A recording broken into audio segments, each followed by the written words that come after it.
Gold, trusted gold buyers. మీరు తాకట్టు పెట్టిన బంగారాన్ని విడిపించి ఈ రోజు ఉన్న మార్కెట్ ధరకు కొనబడను.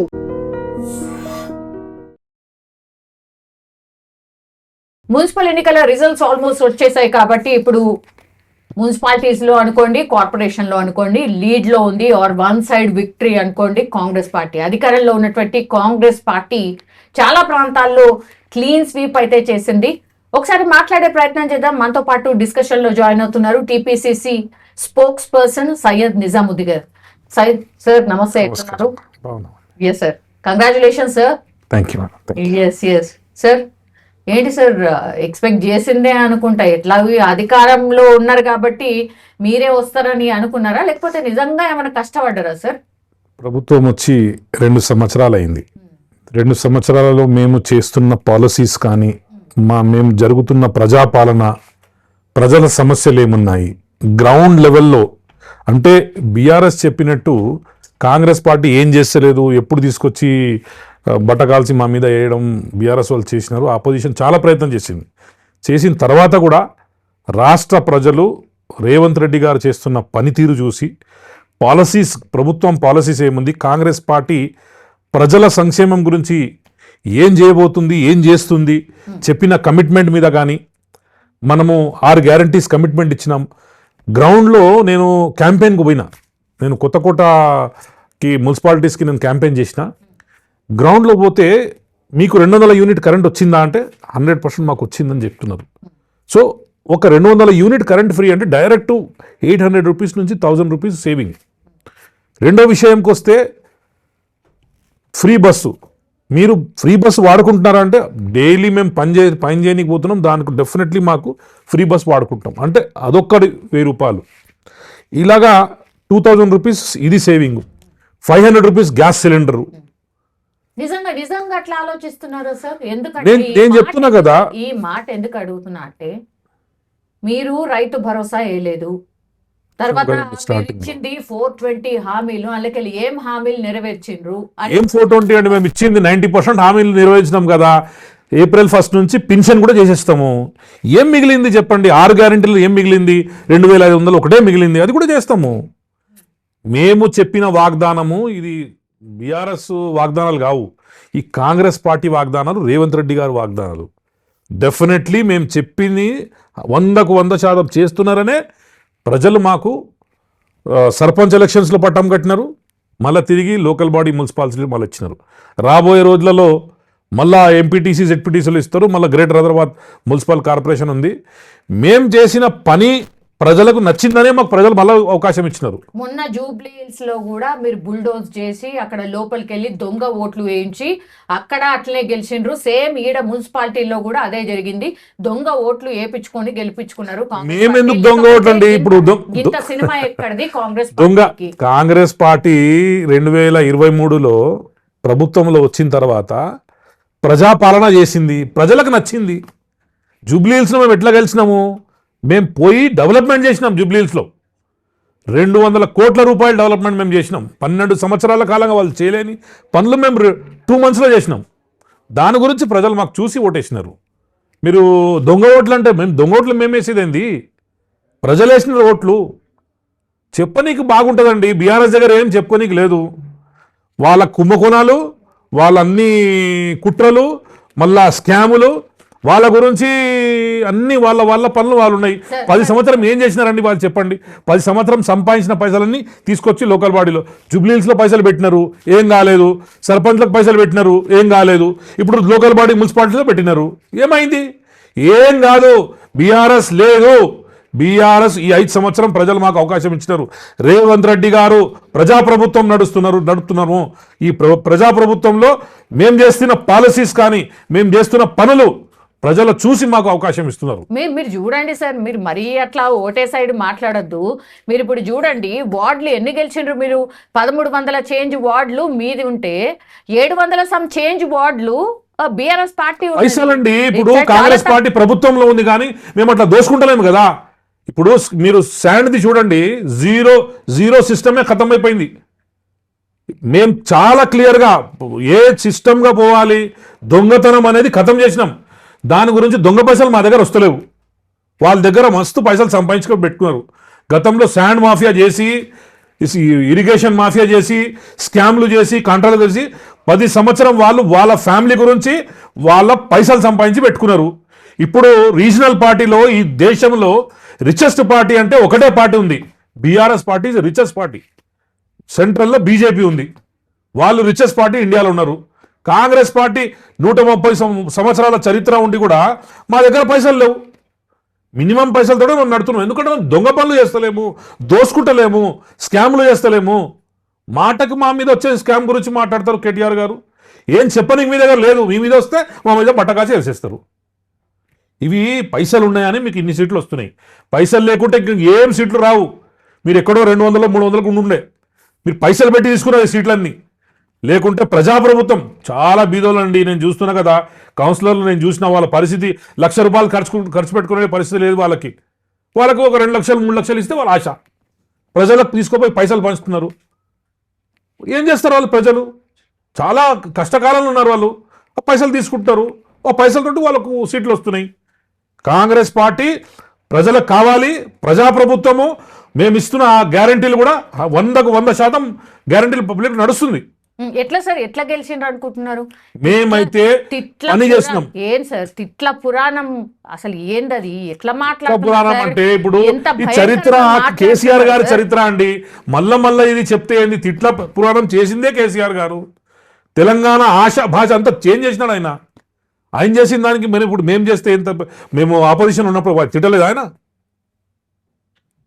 ఇది మంచిది కాదు, ఓకే, కానీ ఆ సిస్టమే, ఆ క్రనాలజీ ఆయన తీసుకొచ్చిండు, ఆ ట్రెండే ఆయన సెట్ చేసిండు.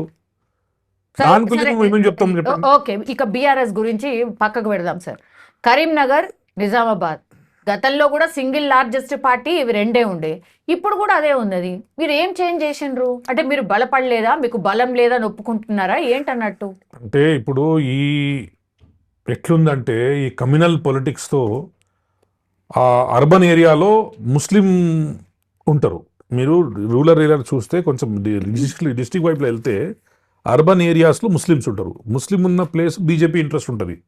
అక్కడ మాటల తూటలు నడుస్తుంటాయి. దాంట్లో కమ్యూనలైజేషన్ చేసి హిందూ ఓట్ని వాళ్ళు గుంజుకునే ప్రయత్నం చేస్తారు, ముస్లిం ఓటు ఎంఐఎం వచ్చి చేస్తారు. ఇవన్నీ చేస్తూ మీరు అదే కమ్యూనిటీ అని మాట్లాడుతున్నారా సార్? ఏం మాట్లాడతామండి? ఇప్పుడు మేమేం మాట్లాడతాం చెప్పండి? సెక్యులర్ పార్టీ కాంగ్రెస్ పార్టీ, వాళ్ళు చేస్తున్న ఏంది? దేశంలోనే చేస్తున్నారు. ఇక్కడ వాళ్ళు చేసిన వాళ్ళ అరవింద్ గారు బయటికి వచ్చిన వెంటనే కమ్యూనల్ మాట్లాడడము, అక్కడ బండి సంజయ్ గారు, అక్కడ 2 ఎంపీలు అట్లనే చేస్తున్నారు. అందరూ ఏమవుతుంది? అది ఈ మాటల ఫైటింగ్తో ప్రజలు వన్ సైడ్ పోతున్నారు. పని తీసుకొని ప్రజలకి ఏం అవసరం ఉంది, డెవలప్మెంట్ ఏముంది, డెవలప్మెంట్ జరుగుతుందా లేదా, ఎక్కడో అన్ని డెవలప్మెంట్ పక్కకి వెళ్ళిపోయిందండి. అంటే 5 ఏళ్ల క్రితం అదే ఉన్నది, ఇప్పటికి కూడా అదే ఉన్నది. నేను చెప్తున్నా కదా, ఇప్పుడు డెవలప్మెంట్ కన్నా ఎక్కువ ఈ కమ్యూనలిజం ఎక్కువ అయిపోయింది. దానివలన ఈ నిజామాబాద్ కానీ కరీంనగర్ కానీ కంప్లీట్ బీజేపీ వైపు వాళ్ళ మాటలే ఎట్లా అయిపోయినాయి. మాటలతోటే వాళ్ళు దగ్గర తీసుకున్నారు కానీ డెవలప్మెంట్ తోటి వాళ్ళు దగ్గర తీసుకుంటారు. పీసీసీ చీఫ్ ఉన్నాడు sir, Nizamabad PCC chief the. మీరు అట్లా చెప్పి అట్లా దులిపేసుకుంటే ఎట్లా? ప్రయత్నం చేస్తలేమండి. మీరు డెవలప్మెంట్ చేస్తుంటే మీకు వేయాలి కదా. మేము చెప్తున్నా కదా మీకు, డెవలప్మెంట్ అన్ని ఎలక్షన్కి ఒక 10 రోజులు ఉందంటే డెవలప్మెంట్ ఎక్కడ పోతుందో మాటల ఫైటింగ్ ఎక్కువైపోతుంది. దాని మీదనే ఎలక్షన్ అయిపోతుంది. మిగిలినంత పైసలు ఏం తక్కువ ఉందండి బీజేపీ దగ్గర. బీఆర్ఎస్ దగ్గర అట్లనే ఉంది, బీజేపీ దగ్గర ఫుల్ సంపాదించిన పైసలు ఉన్నాయి. పైసలు పెట్టి 30 సంవత్సరాల పార్టీ దగ్గర ఏం అకౌంట్లో ఉంది చెప్పండి? కాంగ్రెస్ పార్టీ అకౌంట్లో ఏముంది పైసలు? మీ దగ్గర మా సెంట్రల్లో ఉందా, మా స్టేట్లో ఉందా? మేము ఆ కమిషన్ దందా చేస్తలేం కదా, ఆ దోసుకునే ప్రయత్నం మేము చేస్తలేం కదా. దాని గురించి మా దగ్గర లేవు పైసలు.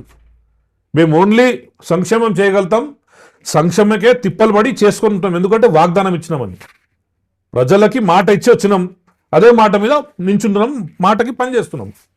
సార్ నిజంగా కలిసికట్టుగా పనిచేసిండ్రా సార్? మీ అంటే సీనియర్స్ జూనియర్స్ కొత్త పాత అనేది ఎక్కడ లేదా? ఈ మాట ఎందుకు అడగాల్సి వస్తుందంటే, మీరు కూడా చూసిండ్రు, జగిత్యాలకు సంబంధించిన రిజల్ట్ చూస్తున్నారు. సార్ ఏంది సార్ జీవన్ రెడ్డి ఎమ్మెల్సీ జీవన్ రెడ్డి అంత సీనియర్ నాయకులు నిజం చెప్పాలంటే మీరు కూడా అనుకొని ఉంటారు ఆయన్నే సీఎం అయి ఉండేటోడు నిజంగా చెప్పాలంటే కూడా అనేది. మరి అట్లాంటి పర్సన్ని గంత ఇబ్బంది పెట్టుకుంటా కానీ ఏడిసే పరిస్థితి తీసుకొస్తారా సార్? ఇవాళ రిజల్ట్ చూసిండ్రు కదా, ఆయన పెట్టినటువంటి 14 మంది గెలుపొందిండ్రు. ఇప్పుడు ఏం ఆన్సర్ చెప్తారు సార్? ఆయన అండలేంది అసలు మీకు అసలు చైర్మనే రాదు. ఇప్పుడు ఏం చేస్తారు? అది జరిగింది ఏంటంటే అక్కడ లోకల్ ఎమ్మెల్యే కాంగ్రెస్ పార్టీకి వచ్చిండ్రు. వాళ్ళ అక్కడ కార్యకర్తలు ఇక్కడ కార్యకర్తలు ఇబ్బంది అయింది. జీవన్ రెడ్డి గారు చాలా సీనియర్ నాయకుడు, పెద్ద పెద్ద పొజిషను, కార్యకర్త అంటే ఆయనకు పానము. I appreciate his services. కానీ ఏదో ఇప్పుడు డెఫినెట్లీ రేవంత్ రెడ్డి గారు కానీ మా పిసిసి ప్రెసిడెంట్ గారు కానీ జీవన్ రెడ్డి గారు మా మనిషి, మా పార్టీ మనిషి. డెఫినెట్లీ మాతోటి కూడా తప్పు జరుగుతుంది. మా మనిషే జీవన్ రెడ్డి గారు, ఎప్పుడు మా మనిషే. జీవన్ రెడ్డి గారు మనసు బాధతో కార్యకర్తల బాధతో ఆయన బయటికి వెళ్ళి ఫైట్ చేసిండు, తెచ్చుకున్నాడు కూడా, సాధించుకున్నాడు. మళ్ళా నించొని ఏం చెప్తున్నాయన, కాంగ్రెస్ పార్టీ నా పార్టీ అంటుండు. మీ పార్టీ కాంగ్రెస్ పార్టీలోనే ఉంటూ ఇండివిజువల్కి ఇండిపెండెంట్లకి ఆయన ప్రచారం చేసిండ్రు. అది మర్చిపోయినరా ఏంది? ఇప్పుడు సీట్లని గెలవగానే కార్యకర్త అంటే పానం. జీవన్ రెడ్డి గారి గురించి నేను ఏం చెప్పలేను. Is a great man. మా సీనియర్ కార్యకర్త, పెద్ద మనిషి. మేము ఆయనకు చూసి నేర్చుకున్నాం చాలా. ఆయన కార్యకర్తగా ఎట్లా కాపాడుకోవాలని చూపించిండు. డెఫినెట్లీ మా హైకమాండ్ కూడా మళ్ళొక్కసారి ఆలోచించి ఇలాంటి తప్పు జరగకుండా రాబోయే రోజుల్లో చూసుకుంటాం. షూరా సార్? ఎందుకంటే తప్పు మీద తప్పు చేస్తూనే పోయినరు. ఆయన కుల్లా అడుగుతారు సార్. మీరు ఎందుకు ఆన్సర్ ఎందుకు చేయలేకపోతున్నారు? ఆయన ఏం అబద్ధాలు కూడా చెప్పట్లేదు కదా, మీరు చెప్పిన మాటనే అడుగుతుంటే ఎందుకు సార్ అట్లా? మీరు ఏదో అక్కడ నుంచి ఎమ్మెల్యే వచ్చినప్పటి నుంచి ఉన్నాడా, మీ పార్టీలో ఉన్నాడా? ఈ ఫైట్లతోటే కార్యకర్తలు ఇబ్బంది పడుతున్నారు తెలుసా. అన్ని కాన్స్టిట్యున్సీలు ఇదే జరుగుతుంది. మరి దీనికి ఒక సొల్యూషన్ చూపెట్టాలి కదా. సొల్యూషన్ చేస్తాము. ఇప్పుడు ఏం సొల్యూషన్ చేస్తాము? మేమైతే ప్రజలకి మంచి చేయాలని మనం చేస్తుంటే ఈ బీఆర్ఎస్ వాళ్ళు వచ్చేసి నెత్తి మీద పైసలు తీసుకొచ్చి పెట్టి అందరిని కన్ఫ్యూజ్ చేసి అందరిని పరేషాన్ చేసే ప్రయత్నం చేస్తున్నారు. మేము చేసే కష్టం చేస్తున్నాం. మేము ప్రజల గురించే పనిచేస్తున్నాం. మేము పవర్ గురించి ఎప్పుడు పవర్ కావాలని లేదు. పని చేసి పవర్ తీసుకుంటున్నాం. మీరు చాలా క్లియర్గా మీరు ఎంపీ ఎలక్షన్స్ చూడండి, మీరు లోకల్ బాడీ ఎలక్షన్స్లో మనం గతంలో పోయిన లోకల్ బాడీ ఎలక్షన్స్ చూడండి. ఏం జరిగింది? బీఆర్ఎస్ వాళ్ళంతా బీజేపీకి సపోర్ట్ చేసి ఎంపీలు గెలిపించుకున్నారు. ఎమ్మెల్సీలు అయితే ఆయన నించకుండా సపోర్ట్ చేసుకున్నారు. ఎక్కడ కాంగ్రెస్ పార్టీని ఢీ కొట్టాలనే వాళ్ళకు ఆలోచన ఉంది. కానీ అవసరం పడితే బీజేపీని తీసుకొని కాంగ్రెస్ పార్టీని ఢీ కొట్టే ప్రయత్నం చేస్తున్నారు. ఇవన్నీ ట్రై పార్టీ ఫైట్లోనే ఎక్కువ ప్రాబ్లం మాకు జరిగింది. ఓవరాల్గా మీరు ఎక్స్పెక్ట్ చేసిన రిజల్టే వచ్చిందా సార్? ఇంకా బెటర్ పర్ఫార్మెన్స్ ఇవ్వాల్సింది. మేము ఎక్స్పెక్ట్ చేసిన రిజల్ట్ అయితే వచ్చింది, కానీ ఇంకా మంచి చేయాలి. ఇంకా మేము చేస్తాం కూడా.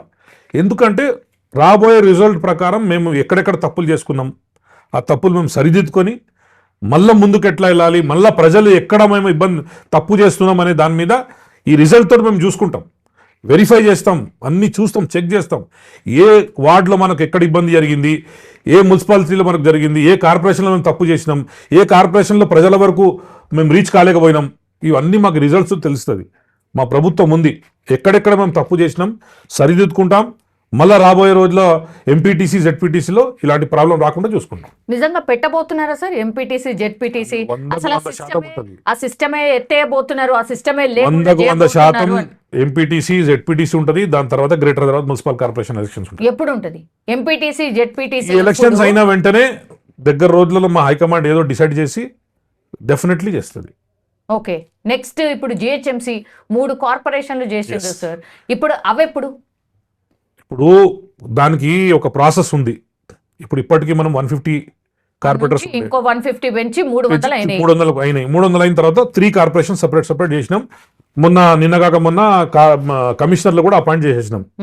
హైదరాబాద్, గ్రేటర్ హైదరాబాద్ ఒకటి, సైబరాబాద్ ఒకటి, మల్కాజ్గిరి ఒకటి, 3 కమిషనర్లు అయిపోయినారు. ఇప్పుడు ఈ కమిషనర్ అంతా సెటప్ అయిన తర్వాత ఇవన్నీ మిగిలిన ప్రాసెస్ ఏమో ఇంకా 2-3 months ప్రాసెస్ ఉంటుంది. అది ఆ ప్రాసెస్ అంతా కంప్లీట్ అయిన వెంటనే ఆ ఎలక్షన్స్ పెడతాం. Yes, sir. Thank you, sir. Thank you so much.